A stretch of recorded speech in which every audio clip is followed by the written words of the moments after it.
দিনটি ছিল মঙ্গলবার। সকালবেলা চা খেতে খেতে বোনকে ফোন করলাম। বললাম, আজকে হাতে একটু সময় আছে, যাবি নাকি পুজোর কেনাকাটি করতে? চল তাহলে একসঙ্গে বেরিয়ে পড়ি। তুইও তাড়াতাড়ি রান্না শেষ করে নে, আমিও রান্না শেষ করে খাওয়া দাওয়া করে দুপুর 2-2:30 নাগাদ আমরা বেরিয়ে পড়লাম শপিংয়ের জন্য। আমরা শপিং করতে গিয়েছিলাম সোদপুর শ্রীনিকেতন ও আশেপাশের দোকানগুলোতে। বোনের বাড়ি আমাদের বাড়ি থেকে কয়েক স্টেশন দূরত্বে। বোনের বাড়ি বেলঘরিয়া, আমার ব্যারাকপুর। তার জন্য খুব একটা দূরে নয়। বোনও চলে আসবে সোদপুরে আর আমিও চলে যাব সোদপুরে। আমরা পৌঁছে গেছি সোদপুর শ্রীনিকেতনের সামনে। বোন চলে এসেছিল বোনের ছেলের সঙ্গে। দুজনে একসঙ্গে ঢুকে পড়লাম শ্রীনিকেতন। আর কেনাকাটি মানেই হচ্ছে ফটোশ্যুট, খাওয়া দাওয়া সব কিছু। শ্রীনিকেতনে ঢুকে দেখতে গেলাম নিচে শাড়ি কালেকশানে প্রচুর শাড়ি রয়েছে, চোখ ধাঁধানো শাড়ি।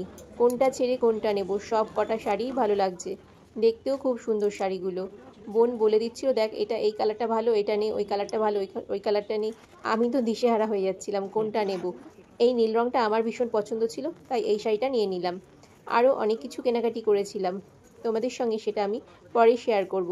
কেনাকাটি করতে কার না ভালো লাগে? এই যে পুজো আসবে আসবে ব্যাপারটাই আমার ভীষণ আনন্দ লাগে। পুজো এসে গেলে তখন যেন ভীষণ মনে কষ্ট হয়, আজ মা এসেছে, কাল বাদে পরশু মা আবার চলে যাবে, তখন ভীষণ মনে দুঃখ হয়। এই আসবে আসবে ব্যাপারটাই ভীষণ আনন্দের, তাই জন্য আমরা চুটিয়ে কেনাকাটি করেছিলাম। মা দেখো ধীরে ধীরে আসছে আমাদের পেছনে। মায়ের হাত থেকে আমি কেনাকাটি ব্যাগগুলো নিচ্ছিলাম। মা নিজেই হাতে চলতে পারে না, আবার ব্যাগ নিয়ে চলবে কি। তারপরে আমরা বাইরে বেরিয়ে ব্যাগের দোকানে চলে এসেছিলাম। পুজো মানেই অনেক কিছু কেনাকাটি, জামা কাপড়, শাড়ি গয়না, ব্যাগ, জুতো সব কিছুই নতুন চাই। বাঙালির দুর্গা উৎসব মানেই জমজমাটি মহা উৎসব। পুজোর কেনাকাটি তো আর একদিনে শেষ হয় না, আমাদের অনেক দিন বেরোতে হয়, অনেক দিন সময় লাগে কেনাকাটি করতে। আমরা এবার বিকেল হয়ে গেছে, কিছুটা কেনাকাটি শেষ হয়ে গেছে, এবার কিছু খেতে হবে। মঙ্গলবার বলে বাইরে সেরকম কিছু আমরা খাইনি, একটু আইসক্রিমই খেয়েছিলাম। এরপর বোন চলে যাবে বোনের বাড়িতে, আর আমিও ফিরে যাব, কারণ সন্ধ্যা হয়ে আসছে।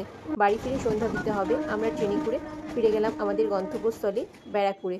বাড়ি এসে ভীষণ ক্লান্ত লাগছিল, জামা কাপড়গুলো রেখে দিয়ে ধপাস করে বসে পড়লাম।